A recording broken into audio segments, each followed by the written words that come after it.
Eu já tentei tantas vezes gravar esse vídeo, mas eu não estou conseguindo.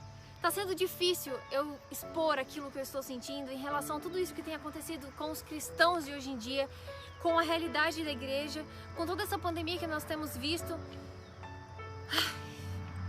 Vamos lá. A realidade é que os cristãos dizem muito que querem que Jesus volte. Mas a nossa vida de oração, a nossa vida com Deus, a nossa vida de leitura da palavra, a nossa vida de amor pelas coisas do Senhor tem ficado cada vez mais fraca, cada vez mais longe. Sabe, a gente conhece um monte de músicas cristãs, a gente sabe os lançamentos da música gospel, a gente canta muito, a gente ama música.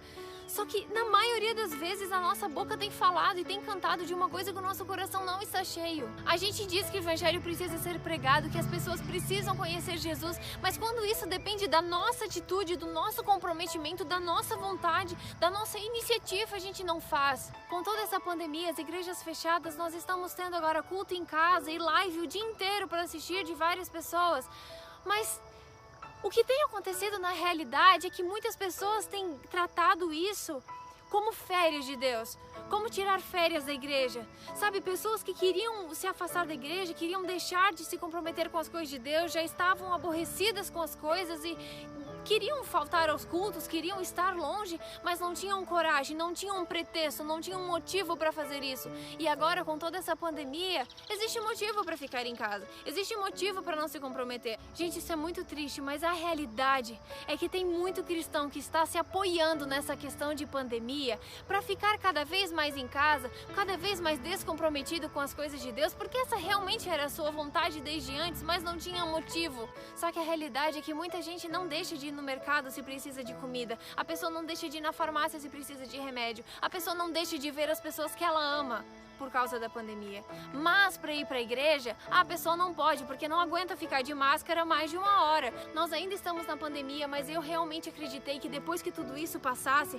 a gente iria vivenciar um momento histórico de reavivamento, de reforma, de santificação, sabe? As pessoas trabalhando juntas, os irmãos se unindo em oração, pregando o evangelho juntas, se comprometendo com as coisas de Deus, se comprometendo com as coisas na igreja, fazendo a coisa acontecer, vestindo a camiseta realmente e levando adiante a obra de Deus para que Jesus volte logo.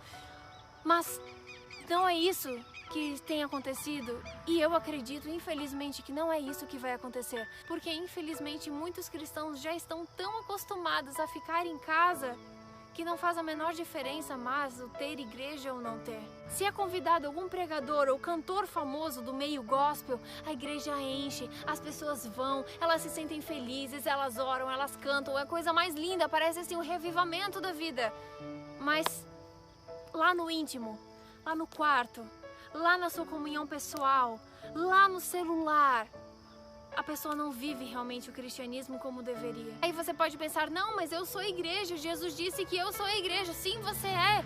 Só que a Bíblia também diz que é bom e agradável que os irmãos vivam em união. E a gente precisa ir ao templo, porque Jesus ia ao templo, os discípulos iam ao templo. A gente precisa dessa comunhão e Davi ficava feliz em ir à casa do Senhor. Ele ficava tão feliz que ele dizia que a vontade dele era morar para sempre na casa do Senhor e ele passar os dias da vida dele. E aí eu te pergunto, se nós somos tão fracos no pouco, como Deus pode nos confiar o muito? Será que esse exército está preparado realmente para viver tudo que vai viver daqui a pouco, as provas que nós vamos viver, as tentações, as dificuldades, as perseguições? Será que esse exército realmente está preparado para ver Jesus voltar? Será que esse exército que tem se preparado para realmente ir à batalha, ir para o campo de guerra, para buscar as pessoas que não conhecem a Jesus? Gente, nós estamos cada vez mais falando e falando e falando das coisas de Deus e ouvindo as coisas sobre Jesus o dia inteiro, lives e cultos e programações e música. Só que quanto mais coisas nós temos à nossa disposição para estarmos perto de Deus, mais longe dele nós estamos, mais o nosso coração está longe dele, mais mortos espiritualmente nós estamos. Nós falamos que estamos reavivados, nós falamos que precisamos de Deus, nós falamos que precisamos orar, mas nós não oramos. E infelizmente o diabo tem colocado um senso de superficialidade tão grande nos cristãos, um senso de descompromisso, um senso de deixa para depois, um senso de não, eu tenho muito tempo ainda. E a gente não está acordando para a realidade. Os adolescentes e jovens estão cada vez mais enfadados e distantes, e os adultos também estão cada vez mais descomprometidos. Gente, a maior pandemia não é o coronavírus. A maior pandemia não são os vírus e as pragas que assolam esse mundo e castigam tanto as pessoas. A maior pandemia é a descrença. A maior pandemia é a falta de amor. A maior pandemia é esse exército de Deus, a qual Jesus tanto ama, a qual confiou um legado, um chamado e uma obra tão importante aqui nesse mundo, uma obra de salvação. Esse povo viver como se Cristo não existisse. Mas a boca fala que ama Ele. Mas as atitudes, os princípios, a essência, o coração, o dia a dia, a vida, as palavras, o pensamento, a mente, não tem demonstrado isso.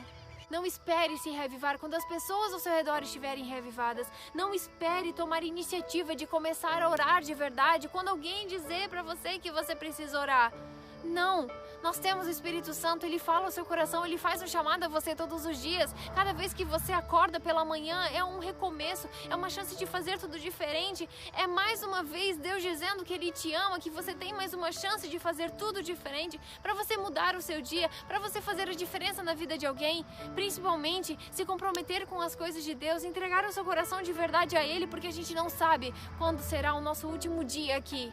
Você que está me ouvindo, por favor, saia da zona de conforto, saia da superficialidade, saia do achismo, saia do descompromisso e viva realmente com intensidade aquilo que Deus confiou a você.